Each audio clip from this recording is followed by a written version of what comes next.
The views expressed on the Nova Society are those of the panelists and guests and do not necessarily reflect the views or opinions of the Phoenix Research Institute or any institution which any panel member is associated. Welcome back to the Nova Society, the space where dialogue deepens understanding and civic responsibility comes to life. I'm Dr. Mark Bound, joined by our regular panel, Dr. Scott Gershwer and Dr. Brooklyn Ann Weldon. Together, we'll unpack the stories that matter most, exploring the headlines, the history, and the big ideas shaping today's conversations.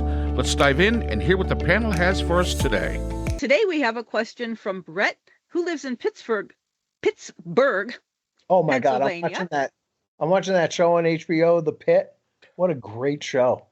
If you guys haven't started watching that, you must. If you have Max or whatever they call it these days.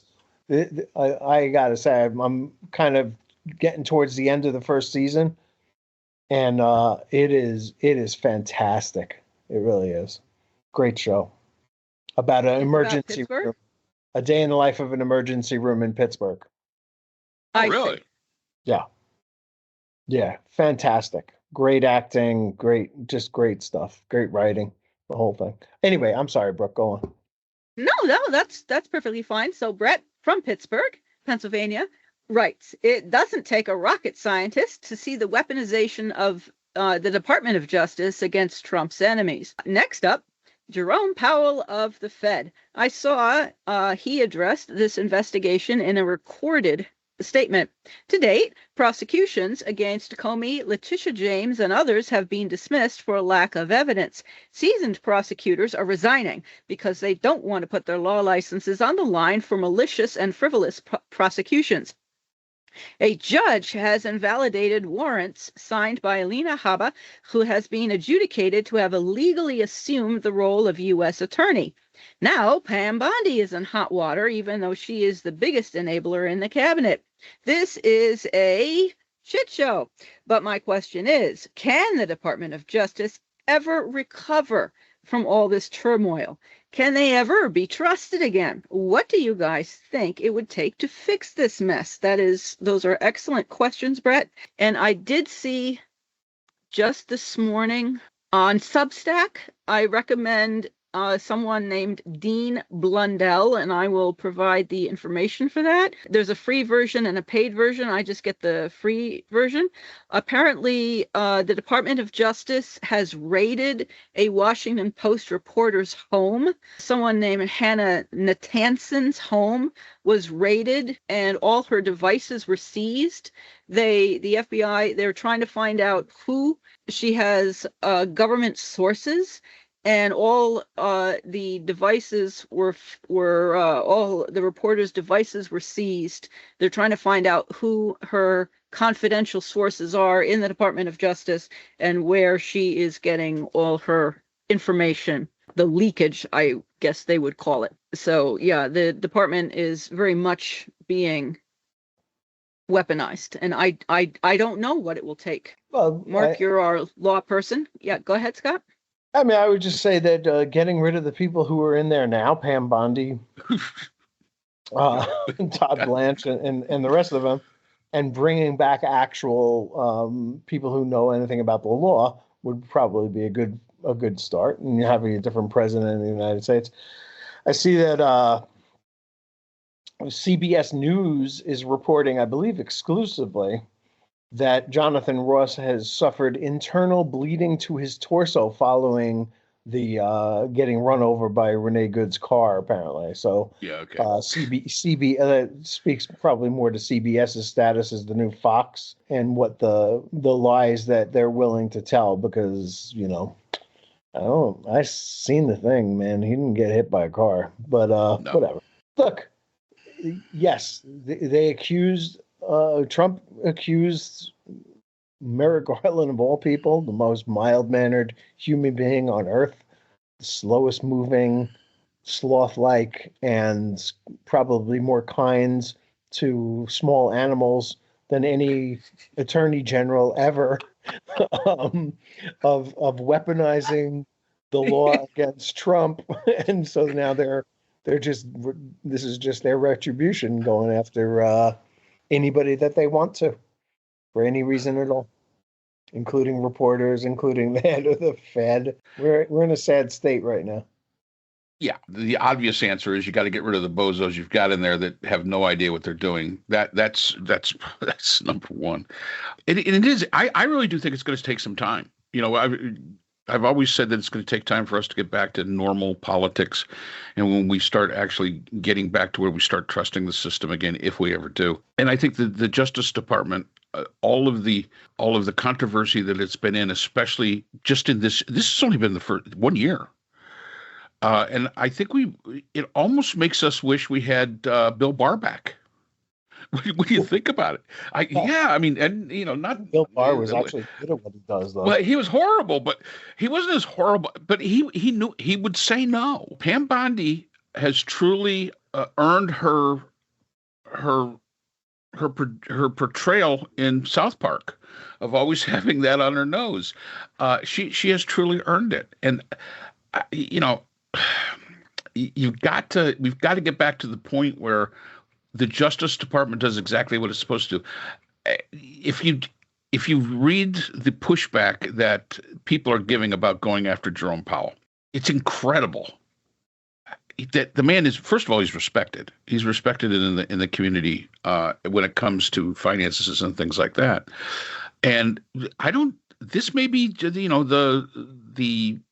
the step too far, because when they went after Comey, when they went after Letitia James, basically the average U.S. citizen, okay, that's just those guys. They're going after Jerome Powell. This is the guy that helps control money, and that's going to impact all citizens. So I think that this is one of those things. I think it's going to fall flat on its face, just like all the rest of them. Even some of the Republicans in Congress are beginning to say no. This is ridiculous. Somebody said that this is the high definition of stupidity. So we'll see how that plays out. Yeah, bro. We have to remember also that Trump is the one who hired Jerome Powell or nominated Jerome Powell in the first place. But Trump that doesn't matter. No, I know. Well, Trump seems to have forgotten that. What the point I wanted to make beyond the fact that Trump is the one who hired him in the first place, when Trump was hiring only the best and the brightest, I might add, according to him. What concerns me is the polarization. So even when, for instance, the moment that, like when Trump won this past election, nothing had changed in the economy, but suddenly Republicans were all hopeful and the economy was great, and Democrats were all saying that the economy was terrible. So the polarization is still going to be there.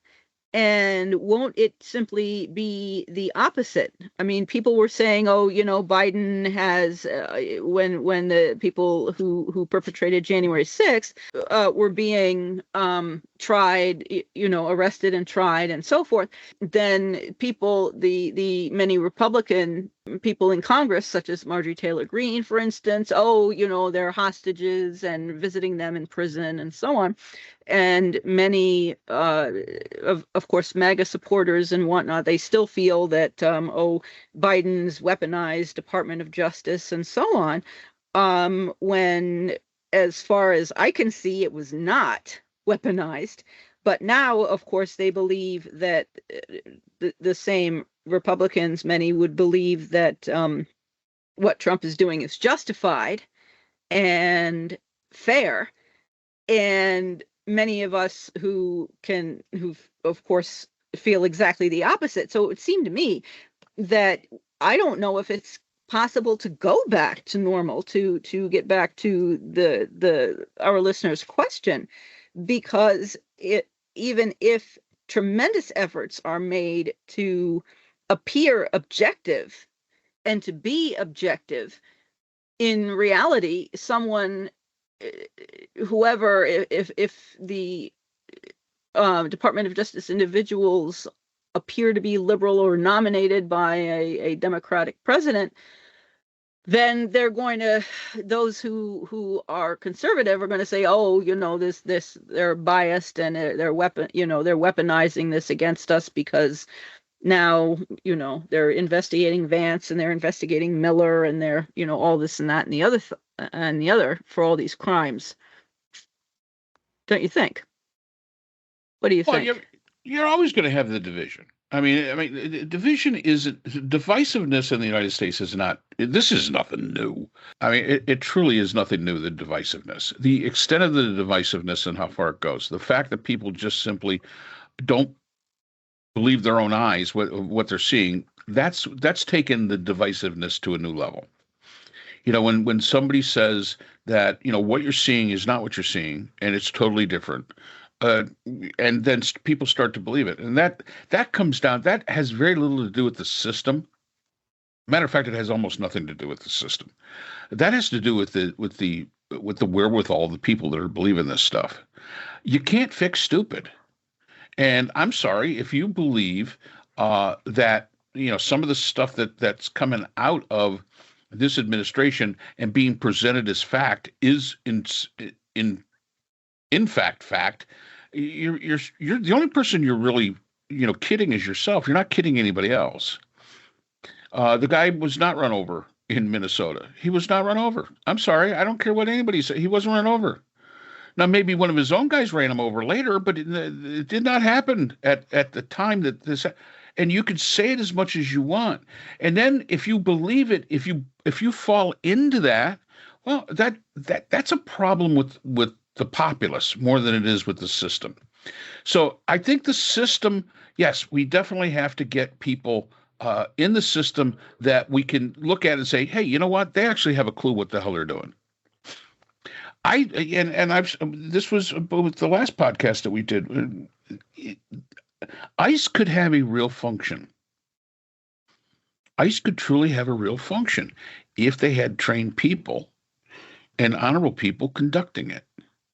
And if they had, other than just this general mission, and they didn't have, Ice Barbie up there changing her clothes all the time, cosplaying that she's some sort of law enforcement officer, but they could have an impact. And I don't think anybody wants the Justice Department or accepts that the Justice Department should go away. I don't think there's a single person that says, "Oh yeah, we don't need the Justice Department." We do need the Justice Department. It's necessary. They have done some absolutely fabulous work. They've done some pretty bad work too. Let's face it. They've done some bad work, especially in their long history. But they're necessary. And I think to gain the trust back for the Justice Department, it's going to be a long road. It's going to take some time to regain that trust. Trust is very hard to regain back. Once you've had it, and then once you lose it, it's not easy to get it back. And Brooke, to your point, we're always going to have the people that say that the world is flat. I actually read in the paper the other day that the people that believe the world is flat has now increased to 3.6%. I mean, think about that for a minute. So you're always going to have that. I mean, and sometimes you just got to look at them and say, excuse me, your village is missing its idiot, and try to send them back to where they need to go. But you're always going to have that. And yeah, you're always going to have the division. You're always going to, but, and I've said this before, back in the day, Republicans and Democrats, they at least could agree on what the problem was. They just couldn't agree on how to fix it. And back then, no matter how divided they were, they could agree if a crime was being committed. Or they could agree with the facts of, something that they watch. If you sat them down, you had them watch a video of a crime being committed, they pretty much could agree on what the hell was going on. Today, we don't have that. So is the problem the system, or is the problem the people? And in a lot of cases, and I know Scott has heard me say this numerous times, I fear more the people than I do the government at this point in time. Because a lot of dumb people out there. Yes. And our education system is dumbing them down even more. Absolutely. ProPublica, one of the journalists there apparently applied to ICE just to see what would happen and was hired with no background check. And ICE is recruiting now also by going to gun shows and going to NASCAR and looking for people who are like military hardware enthusiasts and gamers and people who are basically like the hyper masculine individuals. Their training time has been, as you say, drastically cut. You know, we were saying before in an earlier podcast that the people whom ICE is hiring are not those who are apt to be thoughtful and reflective and apt to be de-escalatory in their personalities, but are rather violent themselves. And that's who's being hired. I don't know if there's much more we could say to that one. I don't know. Scott, do you have anything else to add? No, not really. I mean, you know, every institution has come under fire by Trump, and the Department of Justice is no different. The courts is no different. The Fed is no different. The military is no different. The education system is no. You know, there's going to be a lot of rebuilding to do, and hopefully we do it better this time than we did it last time. But you know, I don't think it means that it's all gone. It just means that it's in need of reform, and you know, getting rid of this, you know, this idea of retribution, and everything just revolves around what Trump wants. I mean, as Mark pointed out in another podcast, he's for the protesters in Iran, but not for the protesters in Minnesota. He's for deposing military, you know, dictatorships in Cuba, you know, but not in Russia or China. His stance is like whatever he thinks it is at the moment, and what we're seeing is because of that sort of Trump-centric way of looking at the world. 6 federal prosecutors resign in protest, people getting fired, you know, all kinds of chaos and problems out there, courts that don't know how to do their job, judges that don't know how to conduct a trial, all kinds of chaos that I think you just have to hope that when he's gone, it will go away, and whoever comes in next will find good prosecutors to staff the DOJ and good people, good judges to man the bench and everything else. This is, you know, we're really seeing the vision of one person who doesn't really have any kind of policy, just desires or craves at a single point that makes his decision making. It's obviously insane, but this is an insane country right now, and hopefully sanity will return someday. I think I'm a little bit more optimistic about that part of it than Mark is, but I just think it's a matter of doing it, you know, and hopefully, you know, the next Democratic president who gets elected will get himself an attorney general who's not quite as Merrick Garland is Merrick Garland. Timid, maybe. Yeah, but to me, I mean, we're in oh my God, I can't even talk. We're in an election year, and I know I continue to be an alarmist. I feel so pessimistic. It's quite draining, I'm sure, for Trump and his buddies to lose the House or lose the Senate or both. That would be an existential crisis for them.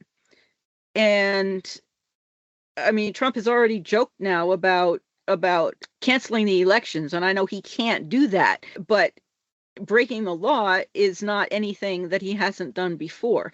And I don't see that he is not going to attempt to sway the outcome in his favor or in the Republicans' favor in some manner to be sure that he can retain as much control as possible for as long as possible. And I don't know what your thoughts are. I think he'll do that. I think he'll do his very best to do that, and hopefully, enough people out there will try to keep the elections free and fair, and we'll be able to move on. I don't know. Yeah. Yeah. Don't you think ICE will wind up at polling places armed? Who knows? I mean, don't who could knows? be. I mean, Anything's possible. it is, it's not lost on me that the budget for ICE makes it, what was it, the 17th largest army in the world, and that it's Yeah. aimed completely internally in the United States, not looking outward at all. Yeah. There's something to be said for that. That is scary. That is some scary stuff. But I mean, I'm going to Yeah. in 2026, every election that the Republicans lose is going to be rigged. Every one that they win is going to be fair. Come on. This is. I know that. I mean, this I know is that, the way but- it's going to be played out. That's all there is to it. It's going to be played out in that manner. And if anybody thinks that it's not going to be, and when you look at it, there's the pattern. It's going to be there. And now the question is who believes it and who doesn't. And I am not quite as pessimistic as I used to be when it comes to the justice system, simply because many of the judges that are standing up and saying no to Trump are Trump appointees. Mm-hmm. These are people he put in there. Other than Eileen Cannon, or whatever the heck her name is, not there in Florida, they're pretty much standing up and saying, no, that's not the way it is. So there is some integrity involved there. And I think we could take some true hope into that. I think we can look at that and say, hey, that's a positive. Because even the people that he put in are not buckling under. Because let's face it, unless they're impeached, they're there for life.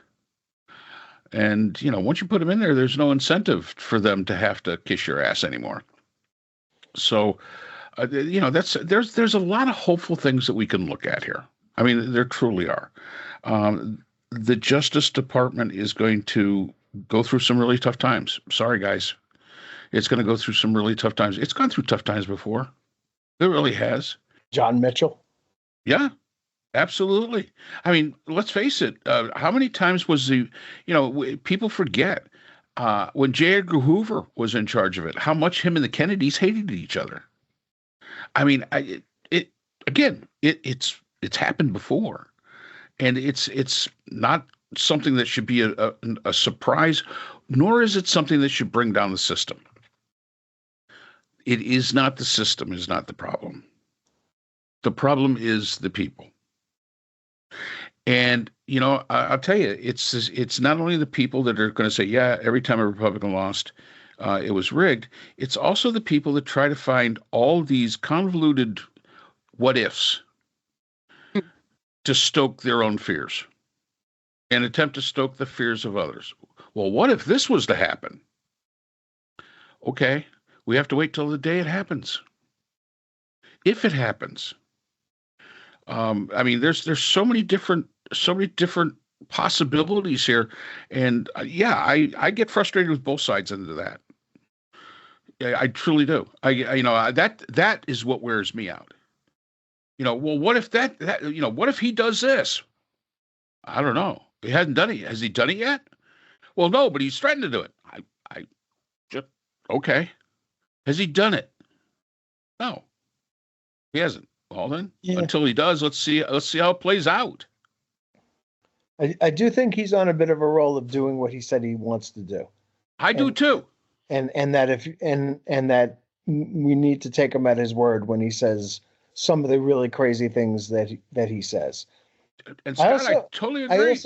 I also have to wonder how much of what's going on in the country and around the world right now with regard to decisions that he's making are being made to distract us from the Epstein files and the fact that only 1% of them have been released. And there's this guy, Sasha Riley, who's been on social media talking about all kinds of horrible things that frankly are unbelievable, but hopefully some credible journalist is able to look into it and see whether there's any, how much of what this person is saying happened to him when he was 11 years old is actually true, and how much of it is just being made up whole cloth of AI or whatever his imagination is, if the actual person even exists.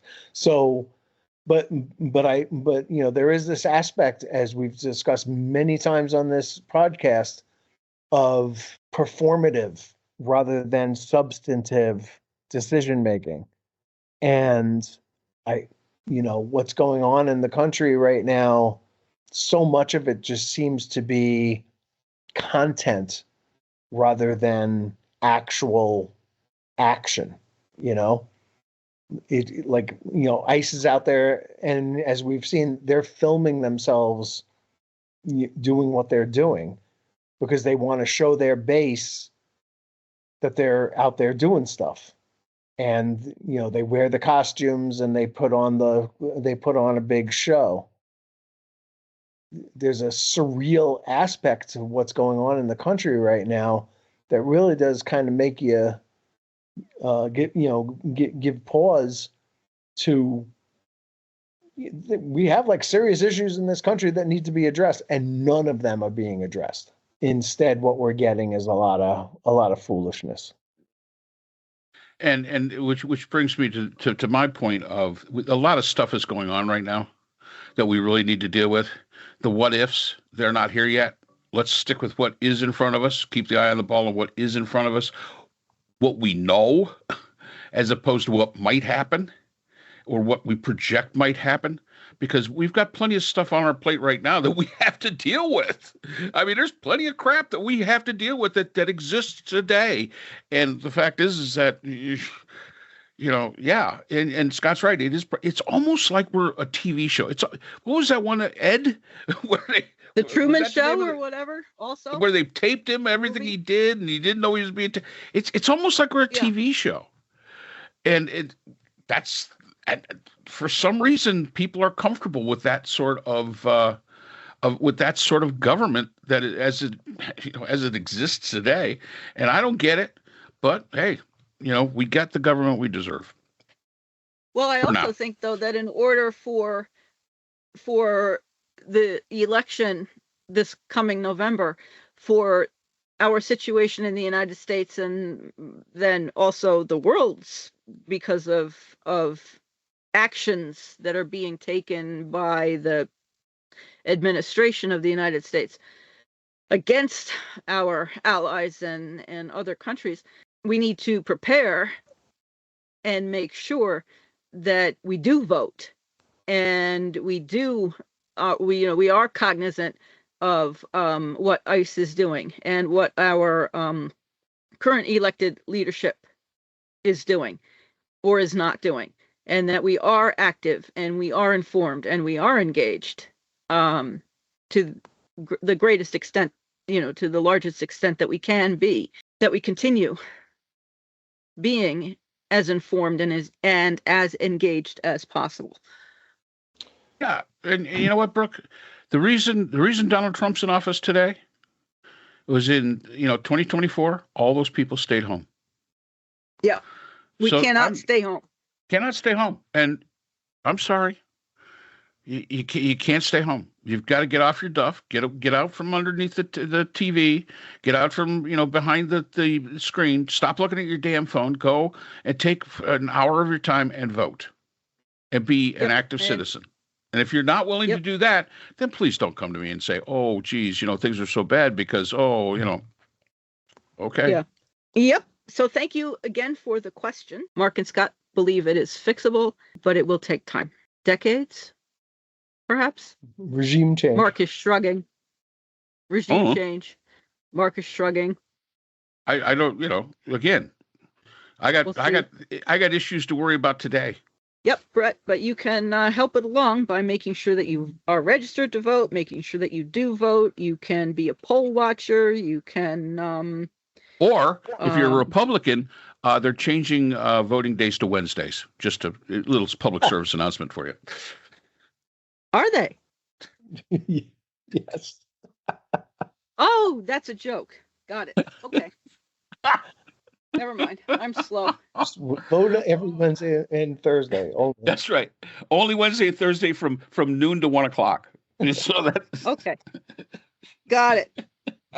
Got it. Okay. Mark is laughing at me because I take everything seriously. Mark is That's because I was the look on your face when I said that. It was like, no, no. like, really? So I just actually read on social media, I don't know, they're not really sure, but they think that the kid who got the window of his car busted and dragged out at the gas station has died in custody. Yep.